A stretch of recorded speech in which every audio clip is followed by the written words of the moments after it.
Welcome back to Fat Doctor TV. This is Coach Raquel, and I am here with Maggie Daniel again. And we decided to do another segment with Maggie to see a little bit more about her supporters and her saboteurs. So, welcome back, Maggie. I'm glad to have you. Thank you. I'm so happy to be back to share some more uh, knowledge that I have and just, trying to help people. That's why I'm here.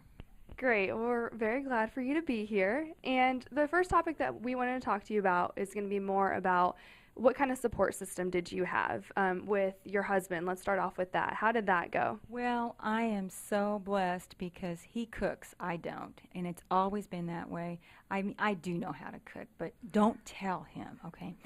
Anyway, he made changes in the way that he cooked. He didn't cook with sauces and that type of thing, and he was very conscious of the portion control. So he's also the market day rep at his school, and they have great vegetables and meat that are already in portions. So we would eat, when I would eat my evening meal, he would have that fixed for us, and then he would eat the same way.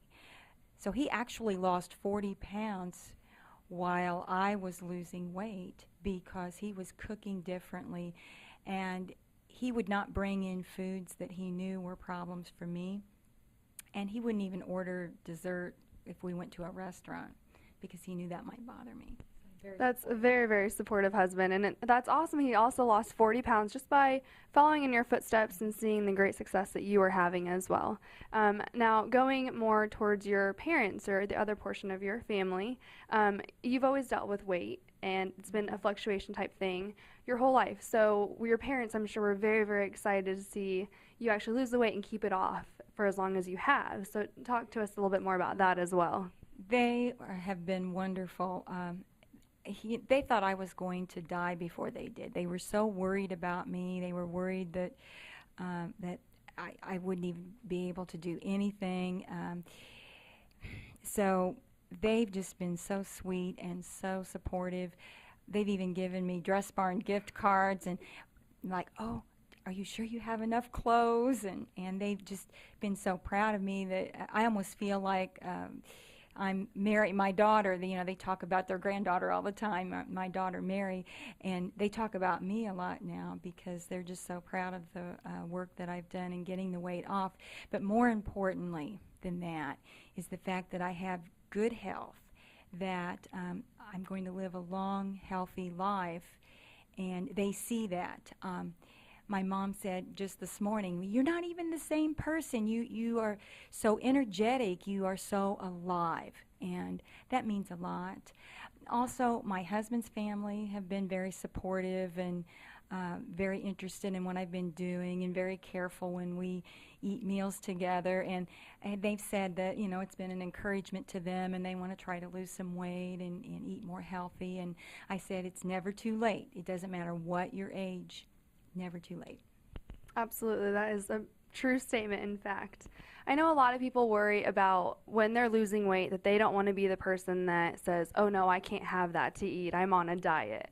But for a lot of people, that's a really big fear for them. And that's part of the reasons why they decide to not even start on a program because they're worried of having to say, oh yeah, I'm that person that I'm, trying to lose weight and I'm doing a lifestyle change. But, you've done really well combating the people that, tell me about when you got to dinner to restaurants. They bring out the bread, they bring out the rolls, all of that. How do you combat that when you're with your friends that really don't know much about your weight loss and how you've had your success? Well, a great example of that is that I'm part of the Navy for Moms organization, and we meet once a month for dinner. And for example, once in a while we go to Olive Garden.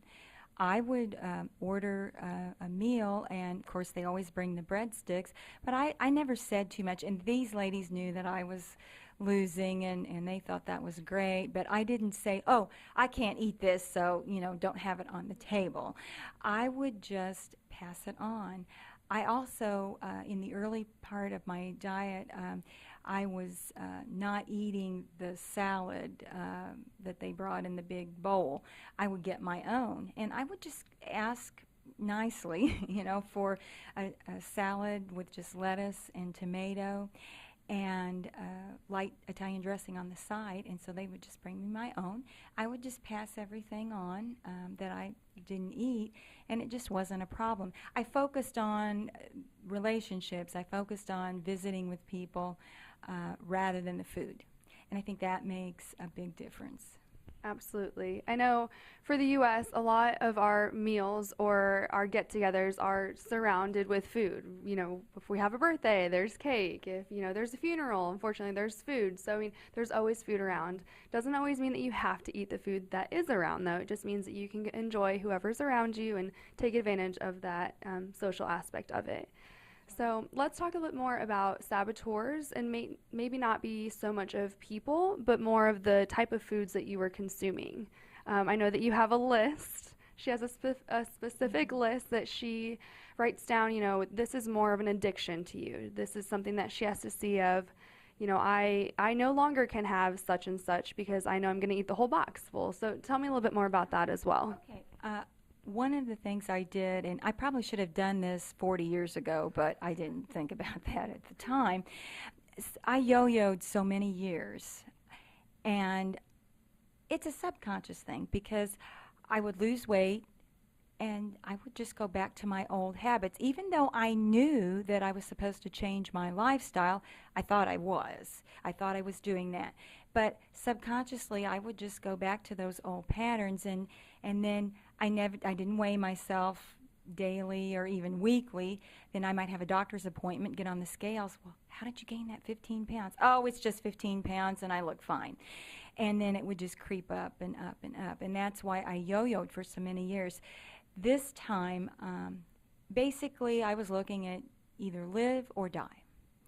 I had so many health problems, and I had come to that fork in the road. So I had to deal with food addictions. I had to admit that I was addicted to certain foods. I have no control over cake of any kind.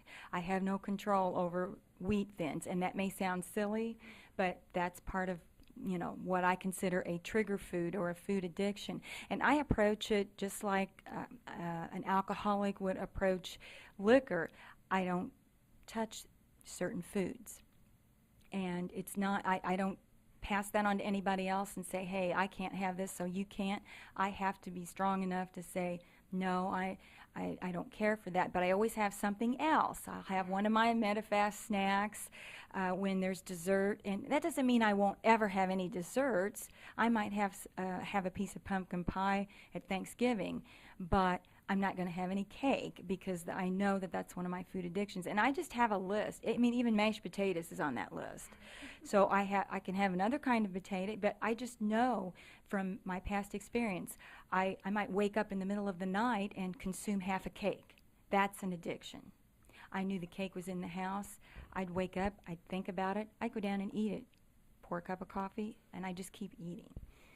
And so you have to come to terms with what those addictions are and face them and then do something about that. Yeah, don't think, well, I can have it. And even if you think, oh, maybe I can have it, try it. If you find yourself getting into that pattern again, then you know it's definitely an addiction. That's what I had to do. It seems like this time around you've really dived deeper into the reasons why.